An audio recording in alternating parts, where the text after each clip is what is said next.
Thank you. Thanks to the organisers for allowing me to present today, and thanks to all of you for staying on this late. Hopefully I'll make it worth your while. So, there's my own disclaimer, moving rapidly on. A brief overview of ReNeuron. We are a leading player in the field of stem cell therapeutics. Don't worry, I'm not going to go into the science in any great detail at all today. We're a public company quoted on AIM. We've been doing this for quite some time, founded in '98 out of King's College here in London. Current market cap about 60, actually it's nearer 65 today. We've had a reasonably good day on the market. We are addressing high-value unmet medical needs with our cell-based therapies. These are significant market opportunities for us. We're actually at the forefront globally in cell-based treatments for stroke disability, where we already have promising clinical data in patients, and I'll take you through some of that. We've got very strong underlying stem cell technology platforms. These are what form our therapeutic products, and we've built these technologies over many, many years. We've developed an experienced management team backed by key opinion-leading clinicians and scientists that help us with our programs around the world.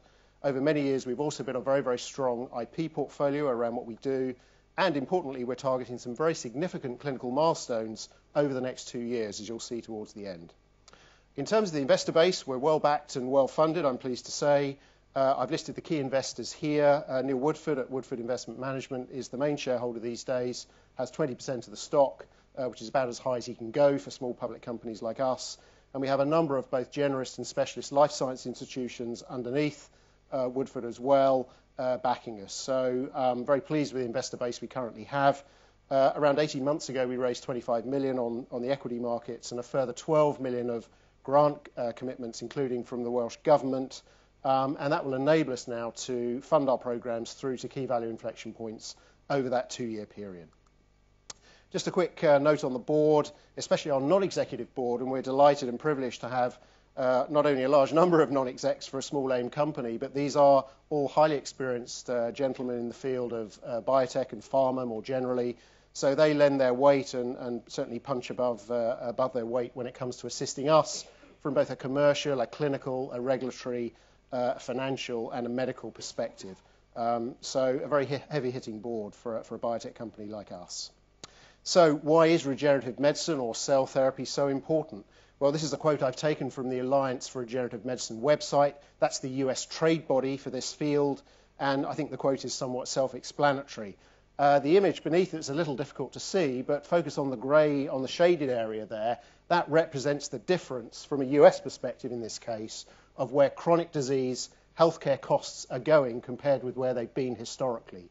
There is a massive healthcare cost gap to be met over the coming years as the Western population ages, and that is where regenerative medicine has a role to play, or at least that's our strong belief. So that's why we're doing it. What we've developed, as I mentioned a minute ago, are a number of unique stem cell-based technology platforms. We're currently working with 2 platforms.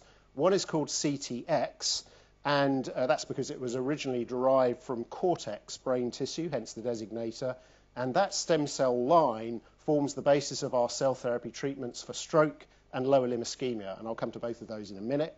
It also forms the basis of a new emerging platform, which I'll touch on very briefly towards the end, which is harvesting exosomes from the CTX cells, and don't worry too much about the terminology. I'll try and describe in very, very straightforward terms what exosomes are in a little while, but nonetheless it's an emerging platform that we're very excited about.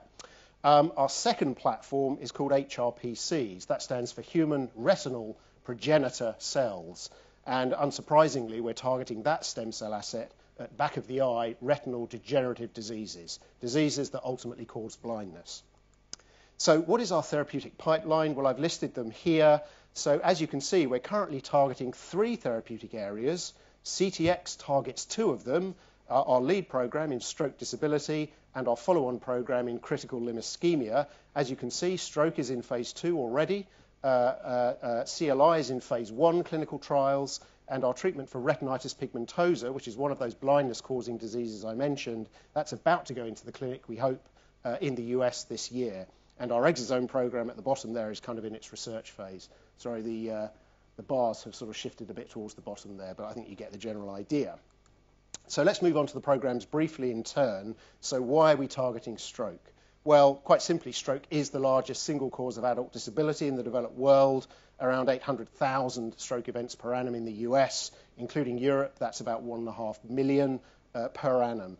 And the social and healthcare costs of caring for disabled stroke survivors is astronomical, as you can see here. There are no pharmaceutical treatment options for stroke survivors at the current time beyond 4 hours, beyond antithrombolytics that have to be administered within that period of time. So the vast majority of patients just won't get to the hospital in time to benefit from those treatments.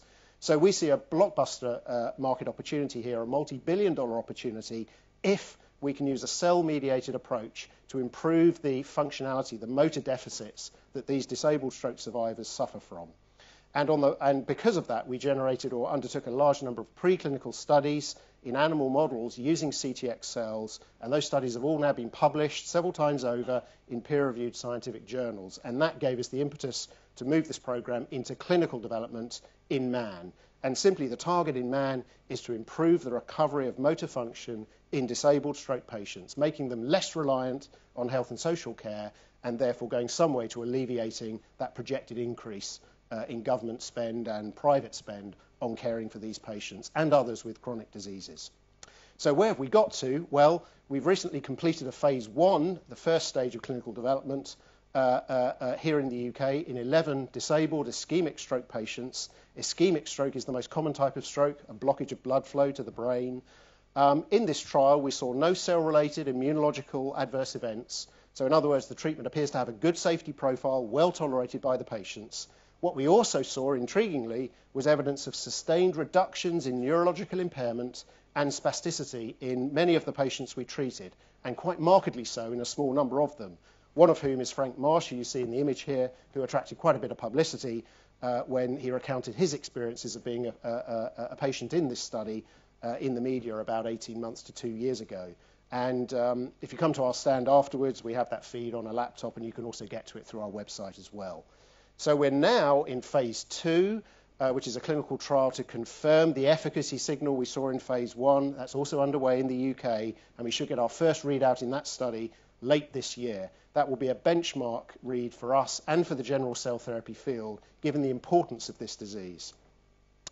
Moving on quickly to critical limb ischemia, this is our second target for that CTX cell line.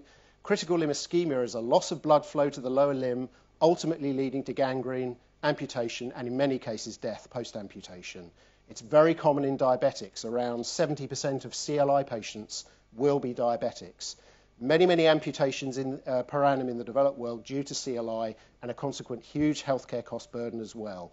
And again, no existing treatment option other than surgical revascularization, which is a nasty surgical procedure for which many patients will just be ineligible anyway because they have wound healing problems as a result of their diabetes.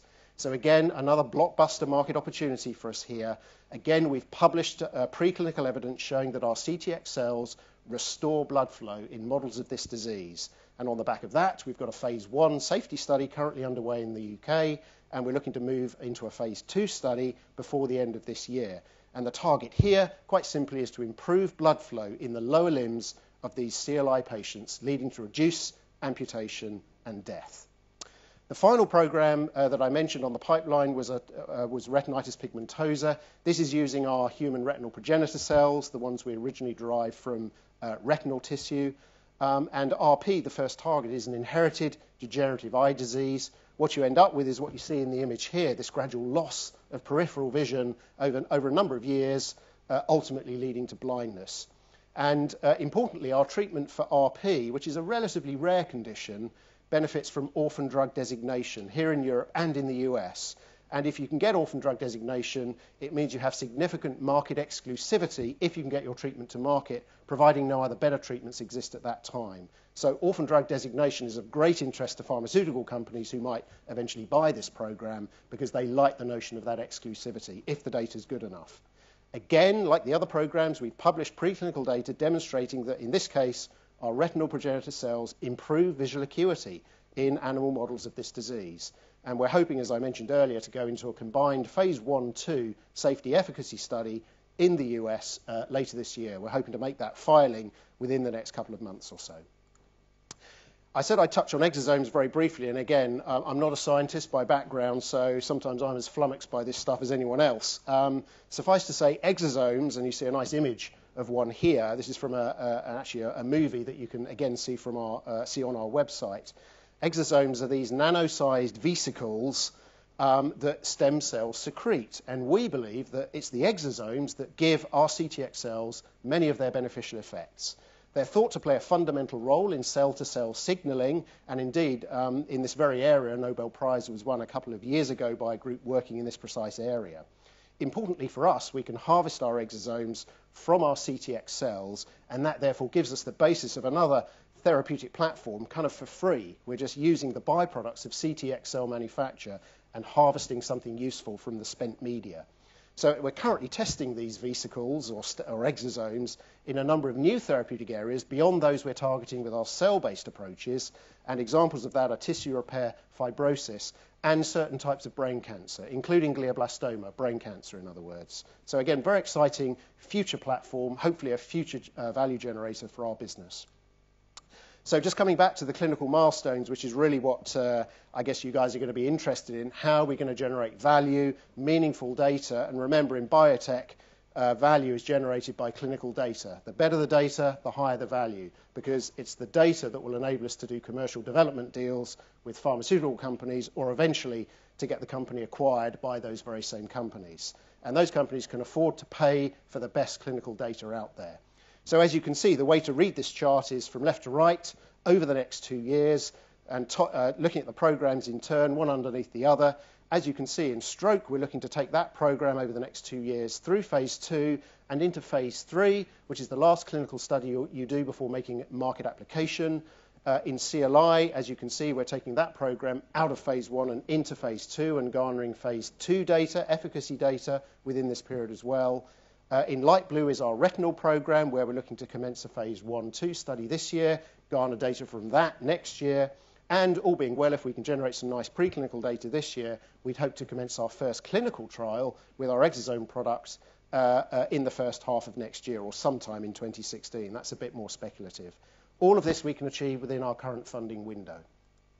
So finally, just to finish off then, the investment proposition as we see it, we have differentiated stem cell technology platforms. That gives us the basis to generate what we believe will be a scalable and cost-effective cell therapy product, something that's going to engender clinical benefit for the patient that's meaningful, and something that a pharmaceutical partner will be willing to buy because they can take it up, launch it on the market at a cost of goods that is meaningful for them in the market. These are reimbursable treatments we're trying to develop here. We have a strong competitive position, a first mover advantage in stroke for sure, and the whole field, as you might imagine, is characterized by extremely high barriers to entry. We are focused on significant disease targets. In the case of stroke and CLI, these are blockbuster opportunities.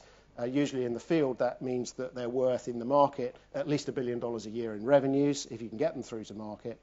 And importantly, in the nearer term, we can convert our business really into a fully fledged clinical development company with a high-value clinical portfolio, by which I mean 3 phase 2 mid-stage clinical development trials across both of those cell therapy platforms within the next 12 months.